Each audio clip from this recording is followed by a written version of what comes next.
Bonjour tout le monde, j'espère que vous allez bien. Alors c'est avec ma gorge très douloureuse que je vous retrouve aujourd'hui pour vous filmer un book haul. Puisque je n'ai pas vlogué cette semaine, du coup j'ai reçu beaucoup de livres. Je sais pas, ils se sont défoulés cette semaine dans ma boîte aux lettres. Je n'ai toujours pas reçu mes colis manquants, hein. Voilà, j'attends toujours Mémoire de la forêt 2 qui a disparu dans la nature. C'est pas grave, hein. Au final je l'achèterai du coup, mais... Ça m'énerve parce que j'espérais le lire en avant-première, j'étais trop excitée de le lire, là ça fait un mois je crois que les gens le reçoivent et moi pas, mais bref c'est pas grave. Le colis d'Agnès Le Digue, la maison d'édition va me le renvoyer, mais bon du coup voilà. Et qu'est-ce qui manque encore comme colis? Ah oui, les Royaumes Immobiles tome 2, voilà, bref. Je n'en ai toujours pas reçu, spoiler alerte dans ce book haul, mais j'ai reçu beaucoup de livres, du coup je vais vous montrer tout ça. J'en ai peut-être oublié mais je pense pas, je pense que tout est là sous la main. Donc voilà, on va commencer directement. Alors tout d'abord, d'ailleurs j'ai montré la plupart de mes réceptions sur TikTok. Je vous disais que TikTok j'avais un peu du mal, je commence à me l'approprier à ma manière mais sans prise de tête, vraiment TikTok j'y fais des courtes vidéos, pas de travailler, voilà, juste à l'impro et c'est un moyen assez chouette, voilà, j'ai réussi à bien l'aborder. Je n'aime toujours pas regarder spécialement les TikTok, trouve que la sphère BookTok n'est pas intéressante. Je continue. Il y a certains comptes qui m'intéressent, hein. Par exemple Steph, je trouve qu'elle fait des chouettes choses. Il y a NJ, donc Madame Chachali qui fait des chouettes choses. Il y en a qui font des chouettes choses, mais globalement les gros BookTokers ne m'intéressent pas, donc voilà, je passe pas, mais au moins c'est assez bon, je ne passe pas beaucoup de temps sur TikTok, mais je m'amuse moi à poster quelques avis et quelques book hauls et ma foi, c'est assez chouette, mais ça reste un réseau que j'aime moins que YouTube et Instagram. Parenthèse fermée, je vais vous montrer maintenant directement ce que j'ai reçu. Alors d'abord j'ai reçu un chouette colis de Gallimard, un colis surprise qu'ils ont envoyé pour souhaiter la bienvenue au book club. Voilà, j'ai été prise dans le book club Gallimard Jeunesse et du coup on a reçu une petite carte et un chouette colis avec, je commence, 3 thés, voilà.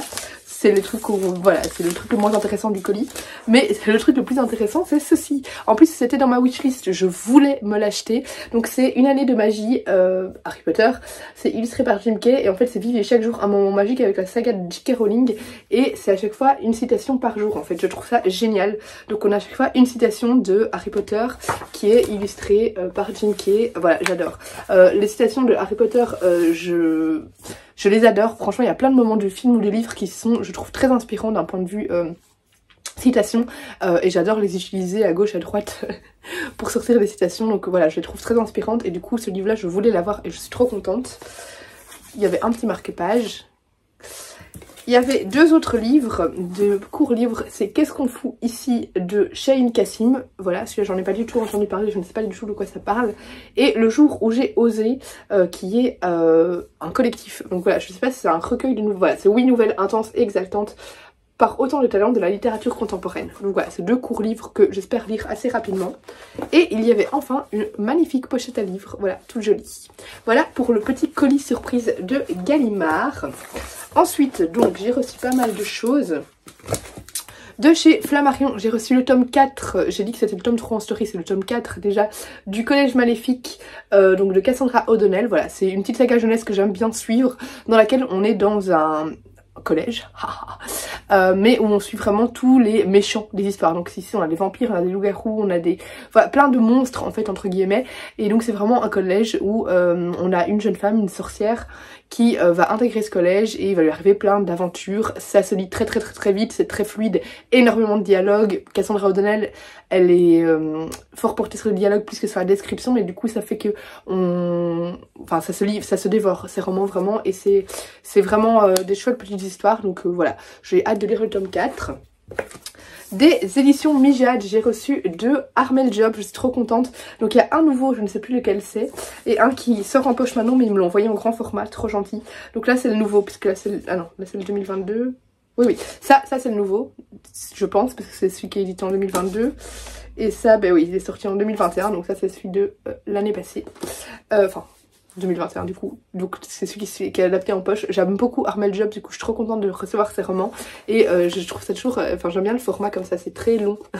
C'est pas un format livre habituel, mais voilà, j'aime beaucoup cet auteur, donc j'ai hâte de découvrir ces 2 romans là.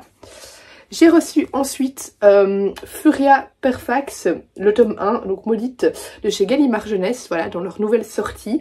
Je ne sais plus de quoi ça parle, mais ça m'avait l'air pas mal du tout. Il me semble que c'est par celui qui a fait l'Anti-Magicien, mais je ne suis plus sûre. Et comme j'ai pas lu l'Anti-Magicien, j'avoue que je connais même pas le nom de l'auteur. C'est une saga qui est énormément passée, mais je crois que c'était ça. Je me trompe peut-être, mais je crois que c'était ça, que c'est le même auteur. J'ai reçu un magnifique ouvrage de chez Big Bang, donc c'est La chasseuse et l'alchimiste de Alison Saft. Regardez-moi le travail éditorial, et ici ils font un travail de dingue. De plus en plus de maisons d'édition francophones, pardon, de plus en plus de maisons d'édition francophones sortent vraiment du hardback très travaillé comme dans les livres anglophones. Et voilà, c'est un travail de dingue. Je suis désolée de nouveau, j'ai complètement oublié le résumé. De toute façon, je trouve que dans les book hauls, au final, si on perd du temps à vous lire 50 000 résumés, ça ne sert pas à grand chose. Je vous donnerai mon avis de toute façon assez bientôt parce que je ne compte pas le laisser traîner dans ma palle trop longtemps. Ensuite, j'ai reçu le nouveau Julien Sandrel, donc l'auteur de La Chambre des Merveilles, qui est adapté maintenant au cinéma. Donc il va sortir, je crois. Il n'est pas encore sorti. Je crois qu'il sort en mars, je sais plus. Donc c'est Les Extraordinaires. J'aime beaucoup Julien Sandrel, j'aime beaucoup ses romans. Du coup, évidemment, quand j'ai vu qu'il sortait un nouveau roman, je l'ai demandé directement à Calman Levy. J'ai reçu Sans foi ni loi en poche. Voilà, c'est un livre qui me tentait beaucoup quand il était en grand format. Et je n'ai jamais craqué, je n'ai jamais acheté le livre. Et là, j'ai vu dans la sélection, dans le programme PKJ, qu'il sortait en poche. Du coup, j'ai foncé pour le demander. Il est tout petit. En plus, il fait 230 pages et quelques, donc il sera vite lu, donc c'est de Marion Brunet et en plus c'est Pépite d'or 2019, donc voilà, je pense que ça va me plaire. Alors, dans les éditions Cherche Midi, pardon, j'ai reçu Au nom des Noirs de Robert Penn Warren. Donc on s'intéresse aux États-Unis en 1964, on est en plein cœur du mouvement pour les droits civiques. Je trouve ça passionnant et je trouve ça toujours intéressant de... je sais pas pourquoi je vous montre l'arrière, aucun intérêt, lisez le résumé là. Tout va bien.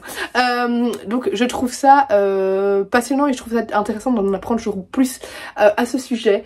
Donc voilà, quand j'ai vu parmi ce livre parmi les documents envoyés par Cherche Midi, je l'ai sélectionné directement parce que vraiment j'aime bien m'instruire à ce sujet et on lit jamais assez de livres sur ce sujet-là, donc voilà, j'ai hâte de le découvrir également. J'ai reçu de Le Duc, La puissance du féminin de Camille Sfez. Je pense que ça fait partie des livres que je devais lire de chez Le Duc en e-book avant qu'ils sortent. Mais je l'ai pas lu, du coup je me souviens plus si c'était exactement ce titre là et cette autrice là. Je l'ai pas lu parce que c'est pas du tout un thème qui m'intéresse en fait. Tout ce qui est féminin sacré et tout, j'avoue que moi ça m'intéresse pas du tout. Voilà, c'est une affinité personnelle. Du coup j'ai pas lu. Si c'est celui-là, ben voilà, j'avoue que ça m'intéresse pas trop. C'est pas quelque chose qui me parle en fait. Peut-être qu'un jour je le sortirai quand même de ma pile à lire pour le lire, mais j'avoue que c'est pas un thème qui m'intéresse. Du coup vous verrez pas un épisode Le Duc dessus puisque je ne l'ai pas lu. J'ai reçu des éditions Avalon, une baignoire de sang pardon, de Béatrice Hammer. Béatrice Hammer, j'avais lu, je l'ai sous la main ici. Yep. J'avais lu ce roman là et j'avais beaucoup aimé, c'était très original, la petite chèvre qui rêvait de prix littéraire. Et du coup la maison d'édition m'a contactée pour savoir si ça m'intéressait de lire son premier roman policier. Et vu que j'avais beaucoup aimé son roman précédent, j'ai accepté avec plaisir. Donc écoutez, c'est un roman policier et j'ai hâte de voir ce que ça va donner. J'ai reçu le tome 2 de Havenfall, donc Phoenix Flame de Sarah Holland. J'avais beaucoup aimé Havenfall et voilà, du coup je suis contente de découvrir la suite. Je sais pas si c'est une duologie ou une trilogie, à mon avis ce serait plus une trilogie qu'autre chose. Quoique, c'est peut-être une duologie, il faudrait que je me renseigne, je ne sais plus. Mais voilà, j'ai hâte de savoir ce que va nous réserver cette suite. C'est une saga de fantasy, il faudrait que j'aille lire le résumé de chez Marlene Summerless Books, si elle en a fait un, pour me souvenir exactement de ce qui se passait dans le tome 1. Je sais que tout se passait autour d'une auberge, où une fois par an je crois, il y a des émissaires des différents peuples, de différents mondes qui se regroupent et il va se passer quelque chose, mais voilà, c'est un peu flou dans ma tête, du coup il faudrait que j'aille me repencher sur le tome 1 pour que ce soit un peu plus clair avant de commencer le tome 2. Et enfin, j'ai reçu une bande dessinée de chez Keynes, donc c'est Les Woodrow de Arno West et Courty, Albertine Ralenti, tome 1, donc Réunion de famille. Voilà, c'est une bande dessinée qui s'intéresse à tout ce qui est cow-boy, voilà, donc ça a l'air assez chouette, c'est une bande dessinée jeunesse, donc voilà, j'aime toujours découvrir de nouvelles BD de toute façon et de nouvelles sagas BD, donc écoutez, je pense que ce sera vite lu. Voilà, c'est tout pour ce mini book haul, enfin mini book haul, il y a beaucoup, mais je veux dire ce sera une petite vidéo. Dites-moi si certains de ces livres vous tentent ou si vous avez déjà craqué sur certaines de ces sorties. Moi je vous fais des gros bisous, je vais filmer 4 vidéos aujourd'hui, du coup j'espère que ma voix va tenir jusqu'au bout. Mais bref, je vous fais des gros bisous, je vous dis à bientôt pour une prochaine vidéo et comme d'habitude n'hésitez pas à laisser un petit pouce en l'air, ça ne coûte rien, à laisser un petit commentaire, je vais essayer de rattraper mon retard parce que j'avais rattrapé mais j'ai de nouveau du retard, et à vous abonner si ce n'est pas encore fait. Bisous.